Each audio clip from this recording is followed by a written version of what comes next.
Excellent. In this video I will explain a little bit how to use extensions.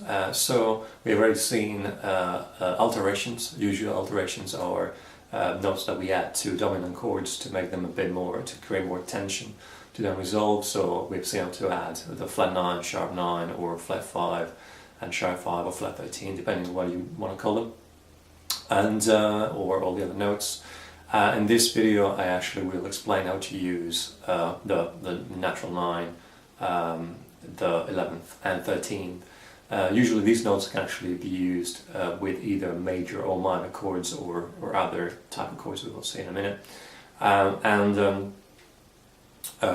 Probably the basic thing that I want to say first is go and see a video called Layers, where if you don't know really how to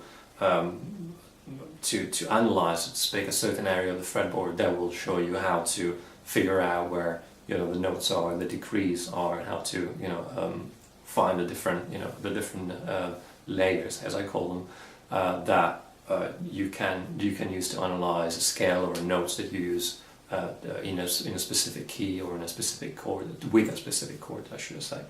Excellent. So I will actually zoom in now so you can see a bit more in detail how to add these notes with chords. Excellent. Okay, for ease of calculating the different notes, so to speak, I will be making up these examples in C, and I will start from C major 7. We have seen that extensions are basically the other notes from chord tones. So if we have 7 notes in a scale, the chord tones will be the root, 3rd, 5th and 7. So those are 4 notes. The other 3 to go out to make up 7 are going to be the 9th, 11th and 13th. Sometimes I can use them with chords, sometimes they don't sound as good. So with a major 7 chord, this is C major 7, so C, G, B, E. The two extensions that I can use are the 9th, so in this case D, the 9th note of the scale, which is going to be a D here at the top. See how the chord right away sounds quite nice. This is a classic Steely Dan chord. And 13th, which sometimes it's up here, if I want to call it 13th. If I am using the major 7, in this case, which is actually contained, so that's the 7th there, major 7B, I will call it 13. If I replace the major 7 with the same note, the 13th is the A.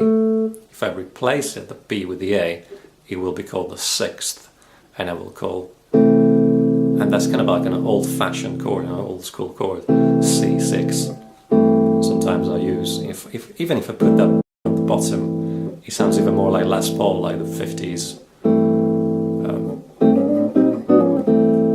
Instantly is a old-school chord, whether the one with the 7 and 13 is more modern, especially because I'm using 4ths there at the top. Excellent. So we have used the 9th and the 13th. The 11th doesn't sound really, I think, that good on,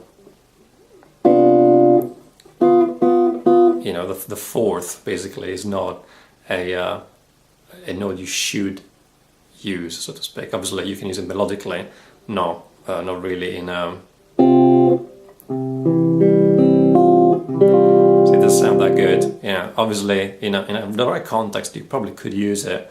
I could probably use this chord, and it sounds pretty cool, but then you probably wouldn't use it in a pop tune, so to speak. So let's say in a major 7 chord you shouldn't use the 4th or 11th as an extension, but the 9th and the 13th are really nice, or 6th are really nice notes to add. I was saying, the lower octave, when you sometimes we can say add. You will find, let's say, C add 9, and that's usually, the add means that you add the extension to the triad without using the 7th. So if you see C major 9, it means that the 7th will be included, which is this chord C, G, B,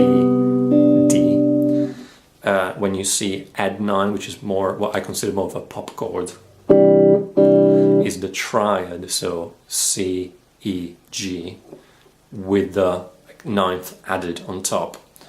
And in this case will be C, E, G, D, the ninth. Excellent. So that's more, to me, that all the add stuff is more of a pop scenario. But then again, not necessarily. Excellent. So that was as far as the major chords go.